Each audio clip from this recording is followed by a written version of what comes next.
Bismillahirrahmanirrahim. Alhamdulillahi rabbil alamin wassalatu wassalamu ala sayyidina wa nabiyyina Muhammad wa ala ahlihi tayyibin at-tahirin wa sahbihi al-muntajabin wa ala jami' al-anbiya illahi wal mursalin. Me emrin e Allahut të gjithëmëshirshmit më shpëlqyet. Falënderimet më të sinqerta janë vetëm për Allahun e Madhëruar. Paqja dhe mëshira e Allahut qofshin mbi profetin Muhammad, mbi familjen e tij të pastër, mbi shokët e tij të zgjedhur dhe mbi të gjithë të dërguarit dhe profetët e Allahut xhaleshanhu. Të dashur vëllezër dhe motra, ju përshëndes me përshëndetjen e bukur islame. Assalamu alaikum wa rahmatullahi wa barakatuhu. Paqja, mëshira dhe begatia e Allahut qofshin mbi ju.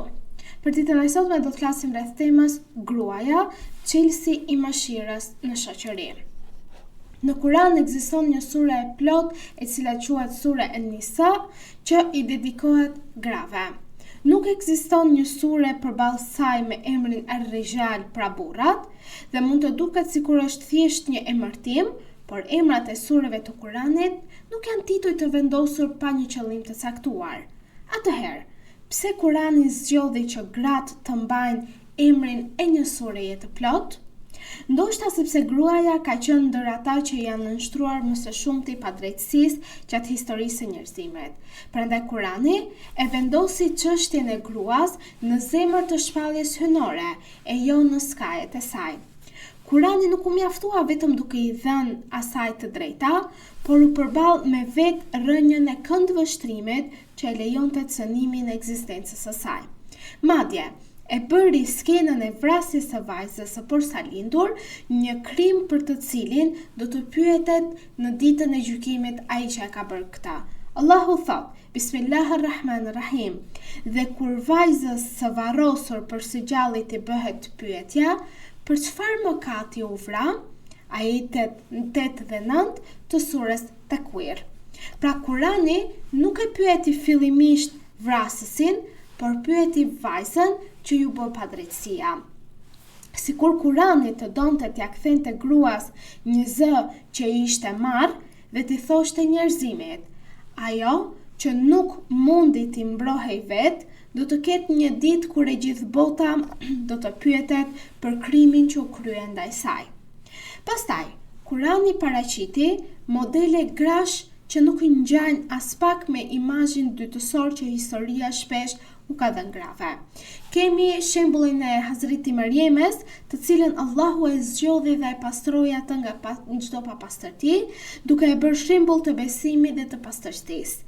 Kemi shembullin e Asijes, e cila besoi në shtëpinë e faraonit dhe u bë shembull i gruas që nuk i nënshtrohet tiranisë. Kemi shembullin e mbretëreshës së Sebes, e cila kishte arsye, vendimmarrje dhe vizion dhe u bë shembulli i gruas që di të mendoj, të logjikoj dhe të marrë vendimet vetë ajo.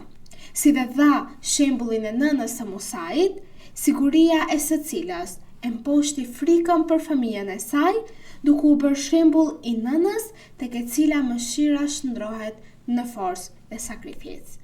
Këto nuk ishin gra në skajet e tregimeve për burrat, por ishin vetë modele njerëzore që ne t'i marrim për shembull. Sikur Kurani të mos e çlironte gruan vetë nga padrejtësia, por të çlironte edhe imazhin e saj nga reduktimi dhe nënvlerësimi. Por çfarë dëshiron Allahu që gruaja të jetë në shoqëri? Këtu arrim të një kuptim që e shohim më të thellë se të gjitha rolet e tjera. Allahu kërkon prej gruas të jetë mëshirë në këtë shoqëri ku ne jetojmë.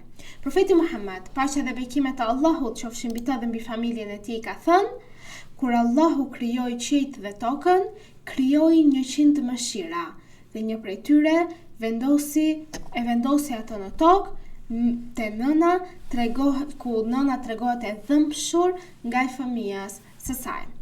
Pse profeti përdori figurën e nënës kur dëshironte të na afronte me kuptimin e mëshirës në tokë, dhe kuptimi i kësaj pyetje dhe përgjigjja e saj është sepse gruaja me natyrën e saj e pret njeriun në gjendjen e tij më të dobët. Ajo e mbart, kujdeset për të, qëndron zgjuar, duron dobësinë e tij dhe i jep siguri para se ai të mësoj kuptimin e sigurisë. Gruaja nuk i jep vetëm jetën, por merr pjesë në formimin e njeriut që do ta jetojë atë jetë së bashku me ta. Fëmia nuk e mëson mëshirën fillimisht si koncept, por ai e përjeton atë. E mëson nga dora e saj që e ledhaton, nga zemra që shqetësohet për të dhe nga gruaja që duron dobësinë e tij përpara se ai të jetë në gjendje të mbajë vetveten. Prandaj, mëshira e gruas nuk është thjesht një emocion i veçantë, as vetëm një cilësi e bukur që i shtohet figurës së saj të brisht, por është një energji që ajo i shtrin gjurmët e saj në të gjithë shoqërinë. Gruaja që edukon një fëmijë të mëshirshëm në vetvete mund të jetë duke mbjellë mëshirë te një njeri që më vonë do të mbajë dije, pasuri, pushtet dhe përgjegjësi. Pa mëshirën, të dashur vëllezër dhe motra, dija shndrohet në mjet shkatrimi, pasuria shndrohet në lakmi, pushteti në tirani dhe ligji në ashpërsi dhe forca në dhunë. Por, gruaja fatkeqësisht në histori është shtypur nga dy burime. I pari, kur u keq kuptua përgjegjësia e burrit ndaj saj. Allahu thot në Kur'anin e Shenjtë: Bismillahirrahmanirrahim. Burrat janë përgjegjës për gratë, për shkak se Allahu i ka dalluar disa prej tyre mbi disa të tjerë dhe për shkak të pasurisë së tyre që shpenzojnë. Ajeti 34 i surës Nisa. Al-Qawwamiyatu, pra në thelbin e saj përgjegjësia që përmendet në ajetin që citova, është përgjegjësi, jo pushtet. Është përkujdesje dhe jo epërsi. Është mbrojtje ndaj gruas dhe jo kontroll ndaj saj. Është detyrë dhe jo privilegj. Por, kur u shkëput nga këto kuptime, tek disa njerëz, pra al-qawwamiyatu, pra përgjegjësia, u shndrua nga përgjegjësi në pushtet, u shndrua nga përkujdesje në kontroll dhe nga detyra në privilegj. Kështu pra, burri filloi ta përdorte përgjegjësinë e tij për të ngritur mbi gruan, gjë që është e gabuar, në vend që të mbushte përgjegjësinë ndaj saj. Po të kuptohej qawwamiyatu që përdoret në këtë ajet, pra përgjegjësia, dikur ishte një fëmijë për të cilin u kujdes nga grua. Ajo e rriti, e mbajti, qëndroi zgjuar për të dhe e rrethoi me mëshirën e saj derisa ai u bë i aftë të mbajë përgjegjësi. Pra të mos harroj nga cili vend ka ardhur, kush e rriti atë, prandaj të gjithë të kthehemi tek burimi, pra të kthehemi tek nëna jon para se ne të hyjmë në hak një femër tjetër. Prandaj përgjegjësia që buron nga gjiri i mëshirës nuk mund të qëndrojë e drejtë nëse shkëputet prej mëshirës, sepse forca, kur shkëputet nga mëshira, shndrohet në arrogancë dhe përgjegjësia e burrit, kur shkëputet nga mëshira, shndrohet në padrejtësi.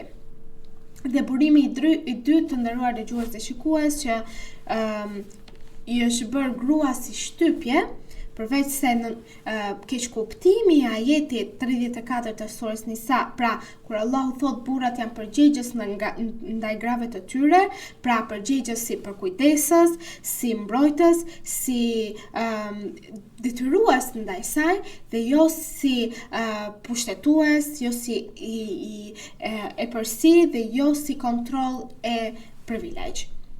Dhe burimi i dytë i shtypjes që është bërë në histori grave është padrejtësia. Forcat që dëshirojnë të shkatrojnë shoqëritë e kuptuan se gruaja është porta e familjes, ndërsa familja është vendi i parë ku formohet njeriu. Prandaj ndryshimi i imazhit të gruas mund të ndryshojë edhe imazhin e brezave të ardhshëm. Përballja me të nuk u bë më përmes shtypjes, por përmes joshjes. Gruaja u shndrua në mall tregu, u reduktua në trup, ndërsa vlera e saj u lidh me famën, pasurinë dhe pamjen e jashtme. U krijuan modele që bëheshin influencers dhe shembuj për të ndjekur, jo sepse ishin më të diturat ose më të thellat ose më të lartat në moral, por sepse ishin më të aftat për të tërhequr shikimin e njerëzve. Dhe kur modelet më të ulta bëhen më me ndikim se sa modelet më të larta, fatkeqësisht shoqëria humbet pra atë busullën e saj. Kështu, gruaja u shtyp 2 herë në shoqëri. Një herë kur përgjegjësia e burrit u shndrua në epërsi dhe një herë kur çlirimi i tepër ose ajo liria e tepërt u shndrua në komercializëm dhe objektifikim. Midis përgjegjësisë së keq kuptuar që ja mohoi njerëzoren dhe tregut që po ashtu ja mohoi njerëzoren, e vërteta humbi. Por, cila është e vërteta që solli Kurani për figurën e femrës? E vërteta me të cilën filloi Kurani është se gruaja është qenia njerëzore më e nderuar, është zotëruesja e arsyes dhe e vullnetit njëkohësisht, si dhe bartëse e një mëshire për të cilën ka nevojë e gjithë shoqëria.